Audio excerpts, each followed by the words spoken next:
Autonomy and leadership. You mentioned something around autonomy and leadership. So I thought I could ask you to just tell us a bit more about autonomy and leadership. What can you tell us about that?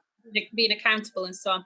Well, I think probably I wanted to just talk about it from two sides, autonomy. I think if you work in an environment where there is a culture of trust, high levels of trust, then that autonomy can follow. Now, you might have to seek out organisations with cultures like that.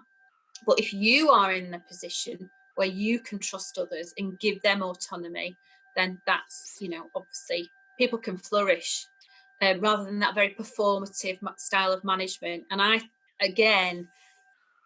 don't know, I suppose it could be biased in terms of the gender, but, I do see some powerful examples, of autonomy in a number of the places and spaces that I work with. And there's lots where there's high level of trust, that's part of the culture of the place.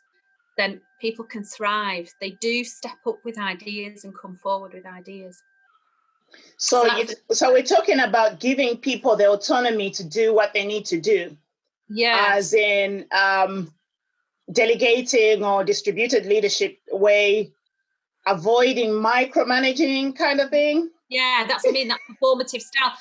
That's not to say people aren't accountable at all. We all have to be accountable, don't we, for, to whoever our managers or funding bodies or whatever. It's not about that. It's that more collaborative style of working, I guess. So yeah, that's what I'd say. What would you say, Jo? What would you say was your leadership style? Oh yeah, I don't know. It's definitely collegiate and collaborative. That doesn't mean to say I can't be kick-ass when I need to be. I can be, and I'm sure people who work with me say, yeah, she can be.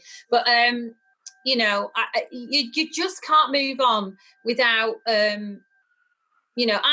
For example, I've moved from that middle management to that senior level now. So I am not the person every day in the classroom. If I don't call upon the experience of the people at the middle, then I'm failing as a leader, I would say. So, and that's another thing, actually. I think sometimes people in middle management roles don't realise the power that they have and that they can harness. And if I look back to my years in middle management, I probably had quite a bit more control over what was going on than sometimes I have now, to be honest. So that would be another thing I'd say about leadership. Isn't all about senior levels. It goes through organisations, It's interesting you talk about having more authority when you're kind of like in the middle management. I usually, because I teach leadership, and also as I've gone up in my positions, what you find is you do have a lot more room to do what you want when you're in middle management. The higher you go is you have to play as part of the team, so to say, if I put it loosely, and you have to follow certain rules. So if I give an example where if the rules are coming from powers that be to the schools or to the colleges or to the organization, then you, the leadership team, have to see that through to the organization. So which means you kind of like, if you're very high up, you're quite limited in terms of how much you can move. It becomes a little bit political, so to say, as well. We've just been through an Ofsted inspection, actually, and we were outstanding across the board. Oh, that's good. Congratulations. But I think that, a part of the success of the organisation is high levels of trust, high levels of collaboration.